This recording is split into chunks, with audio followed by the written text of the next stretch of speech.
வணக்கம் நண்பர்களே, இந்த வீடியோ மூலம் நீங்கள் சில அறிவை பெறுவீர்கள் என்று நம்புகிறேன். கவனமாக பாருங்கள். வாங்க, இன்னைக்கு நாம உலகத்திலேயே ரொம்ப பழமையான ரொம்ப சக்தி வாய்ந்த ஒரு சின்னத்தை பத்தி பார்க்கலாம். அதுதான் அல்பேனியாவோட கொடி.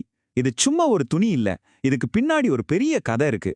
எதிர்ப்பு, உயிர் பழைத்தல், அப்புறம் என்னைக்கும் அழியாத ஒரு அடையாளம். இதோட கதை தான் இது.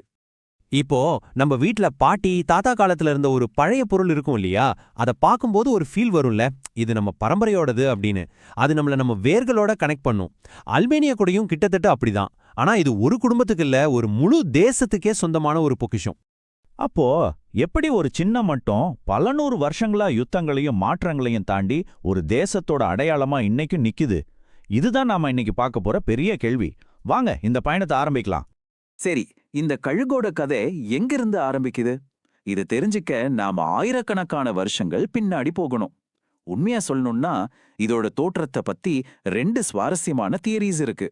பொதுவா நிறைய பேர் என்ன நினைக்கிறாங்கன்னா, இந்த இரட்டைத்தல கழுகு பைசண்டைன் பேரரசு கிட்ட இருந்து வந்ததுன்னு. ஆனா ஆச்சரியமான விஷயம் என்னன்னா, தொல்பொருள் சான்றுகள் வேற ஒரு கதையை சொல்லுது. பைசண்டைன்கள் இதை ஒரு பெரிய சின்னமா ஆக்கிறதுக்கு பல நூறு வருஷத்துக்கு முன்னாடியே அல்பேனியா பகுதிகளில் இந்த கழுகு ஒரு அதிகார சின்னமா இருந்திருக்கு.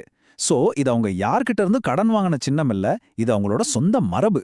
சரி, இப்ப இந்த பழமையான சின்னத்தை எடுத்து அதை ஒரு தேசிய எதிர்ப்பு சின்னமா மாத்தின ஒரு முக்கியமான நபர் பத்தி பார்க்கலாம் வாங்க. ஸ்கிந்தர்பெக். இவர் தான் அல்பேனியா வரலாற்றோட ஒரு டேர்னிங் பாயிண்ட். இவர் வெறும் ஒரு மிலிட்டரி கமாண்டர் மட்டும் அல்ல, அங்கங்க சிதறி கடந்த அல்பேனியா மக்கள் எல்லாரையும் ஒரே கொடிக்கு கீழே ஒன்னு சேர்த்து அவங்களுக்குன்னு ஒரு பொதுவான அடையாளத்தை கொடுத்தவர். ஸ்கந்தர்பெக் செஞ்சது உண்மையிலேயே ஒரு புரட்சி. யோசி பாருங்க, தன்னோட குடும்பத்தோட ஒரு தனிப்பட்ட சின்னத்தை எடுத்து ஒரு முழு தேசத்தையும் ஒன்னு சேர்க்கிற ஒரு சக்தி வாய்ந்த ஆயுதமா மாத்திட்டாரு. அந்த நிமிஷத்துல இருந்து அந்த சிவப்பு கருப்பு கொடி சும்மா ஒரு சின்னம் இல்ல, அது சுதந்திரத்துக்காக அவங்க கிட்ட இருந்த அடக்க முடியாத தாகத்தோட அடையாளம். சரி, ஸ்கந்தர்பெக் காலத்துக்கு அப்புறம் என்னாச்சு? அந்த கொடி அது பொது பார்வையிலிருந்து மறைஞ்சு போச்சு.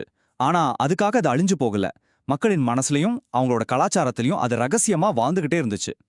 கிட்டத்தட்ட 500 வருஷம் யோசிச்சு பாருங்க. ஒட்டோமான் ஆட்சியில இந்த தேசிய சின்னத்தை வெளியே காட்டுறதுக்கே தடை. ஆனா அப்பவும் அது எப்படி உயிரோட இருந்துச்சு தெரியுமா?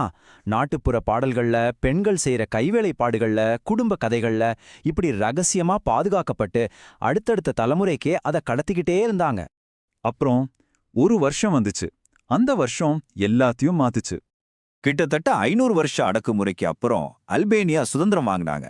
அப்போ பல வருஷமா மறைச்சு வச்சிருந்த அதே ஸ்கந்தர்பெக்கோட கொடிய மறுபடியும் ஏத்துனாங்க.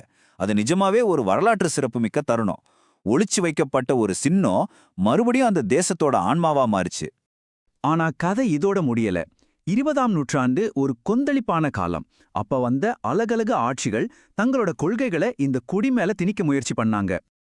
நீங்களே பாருங்க, முடியாட்சி வந்துச்சு, பாசிசம் வந்துச்சு, கம்யூனிசம் வந்துச்சு.